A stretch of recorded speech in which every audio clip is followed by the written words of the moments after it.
Dr. Umar Johnson. Dr. Johnson is a psychologist and pan-Africanist.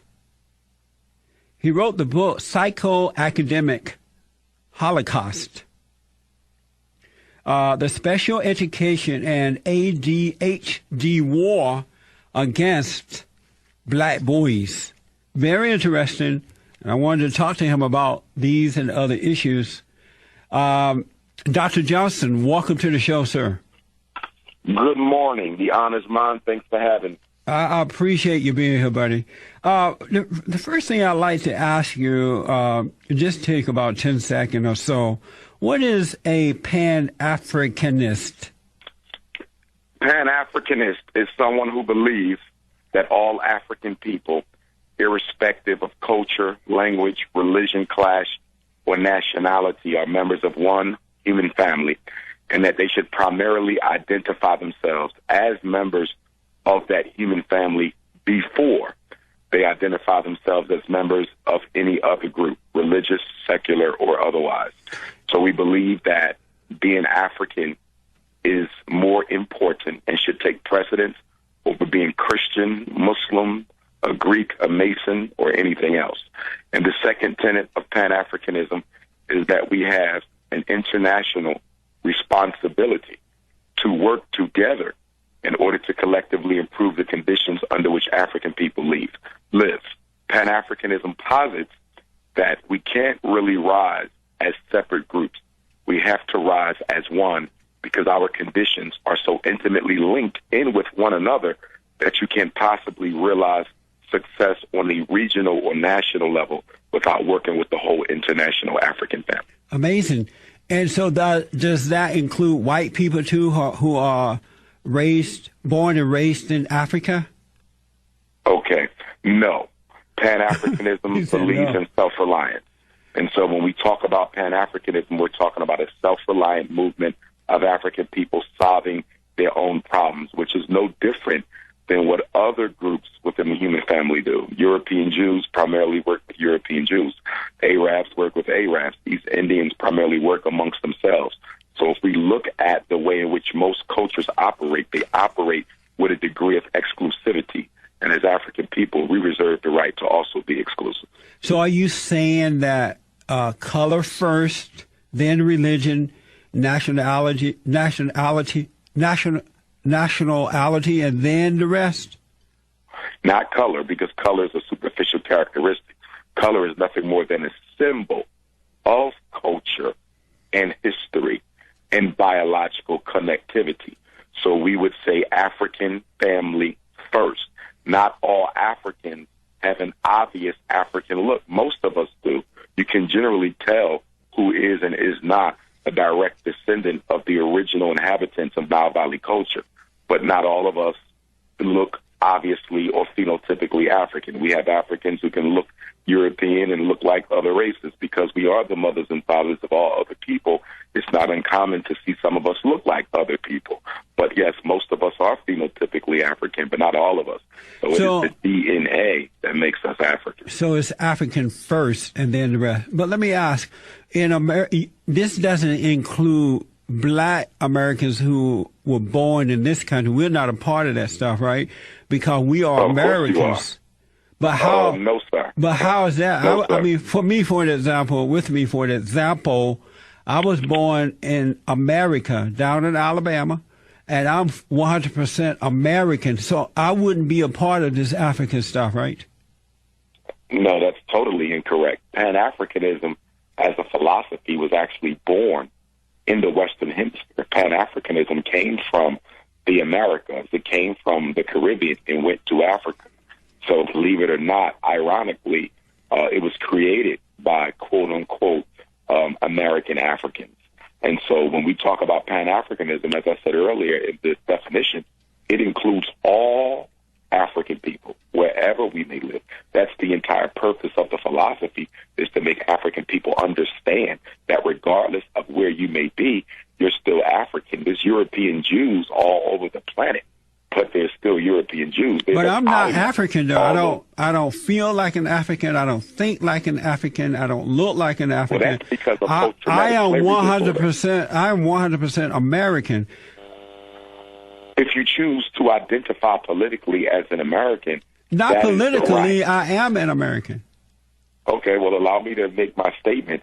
If you choose to psychologically and politically identify as an American, then so be it. But genetically and biologically, you may be African. No, I'm not. Biological, well, it's okay to be in denial. Most Africans are. You have to understand we suffer from a collective psychosis. Is this and it sounds like that you might be suffering from that yourself? Is this like that stuff that Louis Farrakhan and Jeremiah Wright Jr. Obama's preaching, talk about this black liberation, let me just ask, this black liberation stuff? That's what this is all about. Well, let me clarify. I respect Minister Farrakhan and Reverend Wright, but I'm not followers of either. I think they've done some good things, but neither of them are Pan-African. And I think to get the most accurate representation of what they stand for, you would probably need to speak with one of Minister Farrakhan's ministers. He has several who are more than capable of answering those questions. I wouldn't want to speak for what he actually stands for.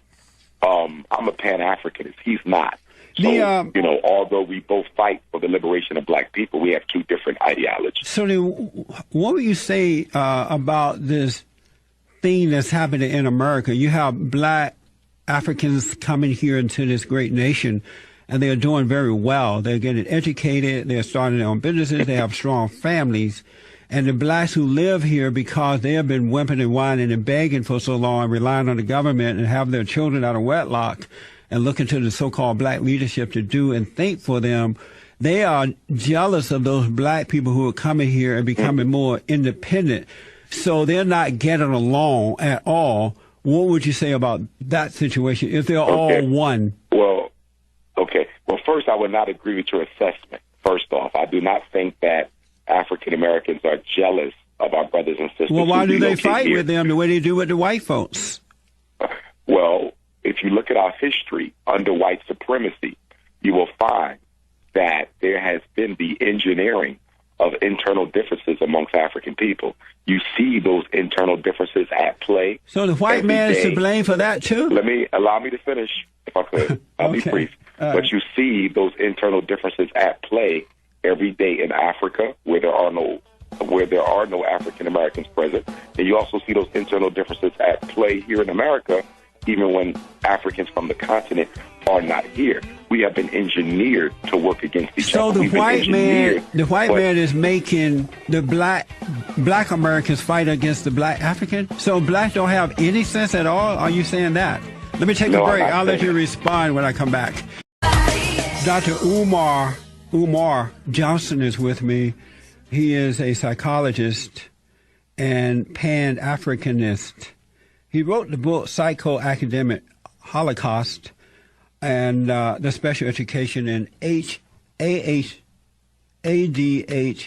War Against Black Males. I want to talk to him about that as well and tell you how to get his book. So, Dr. Johnson, are you telling me that black people in America are so dumb that white people can even cause them to be jealous of black Africans who come here and do very well? I think that what you're failing to recognize is when you control access to opportunity, you can sow the seeds of division and behavior that causes members within a particular group to work against their own best interests, to look out for their own selfish personal advancement. And that's exactly what happens amongst African people. For example, and I work with Africans from the continent. I'm a Pan-African. I'll be going to Ghana this summer, leading a group trip. Let me make the statement. Let me make the statement, please. Because when you deal with these types of issues, they're not yes, no answers. You have to provide the context. And what I briefly want to say is that when Africans come to America, and I know this because I've been told this by many Africans here, they are told, okay, when they come through customs, when they come through immigration, that they would be better off if they didn't deal with Africans who are already here. They're told this when they go through their orientations, that it's best to stay away from us. So many of them are afraid of mixing with African Americans because they understand that the American government does not look favorably upon us. And if you're here on a student visa or a work visa or any type of other temporary placement in America, you can be deported very quickly if they catch you working with Dr. Umar Johnson. So that's one of the reasons for the schisms between us and them. They're not allowed to be around us without being risking deportation. Amazing. So that is a yes, that the white man influence is so great that he can influence black Americans to hate black Africans when they come Black here. Americans do not hate Africans. They are jealous of them, their success.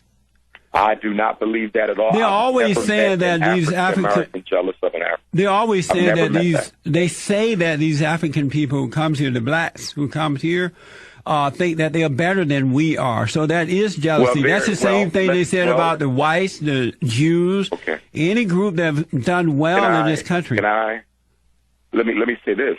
Two things you're overlooking. Number one, the Africans who are allowed to come to America are allowed to come here because customs and immigration knows that they're not going to get out of hand.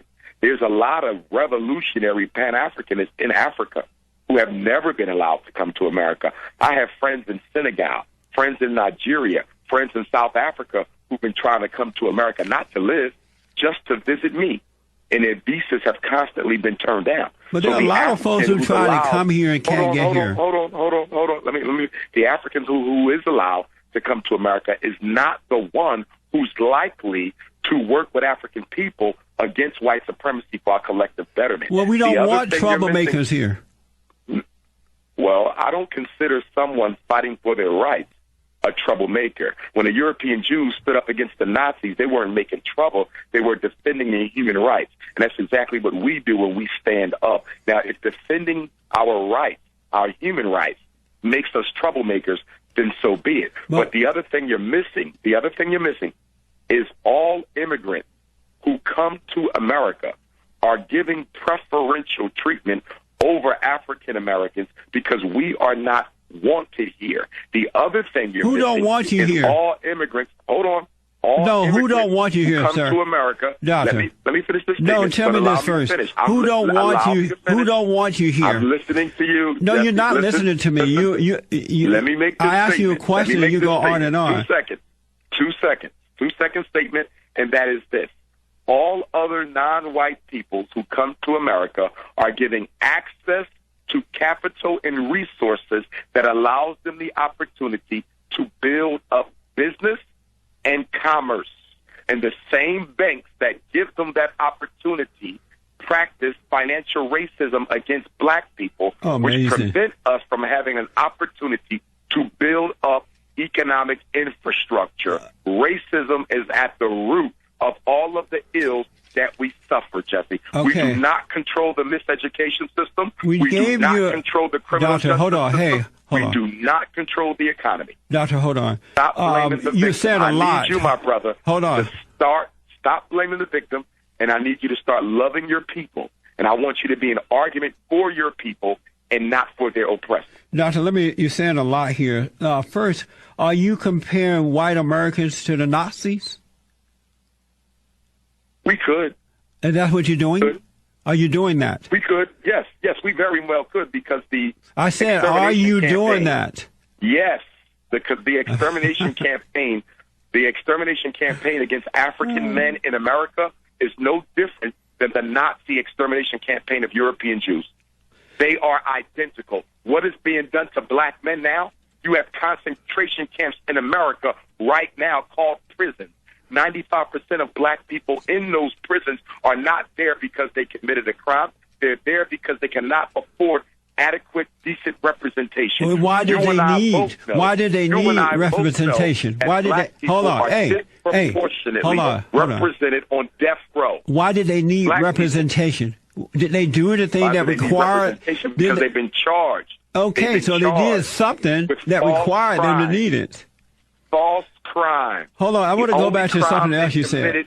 Was being black. Dr. Johnson, hold on a minute. The only crime they committed was being black, my brother. Okay, calm down. No, I'm calm. I'm very calm.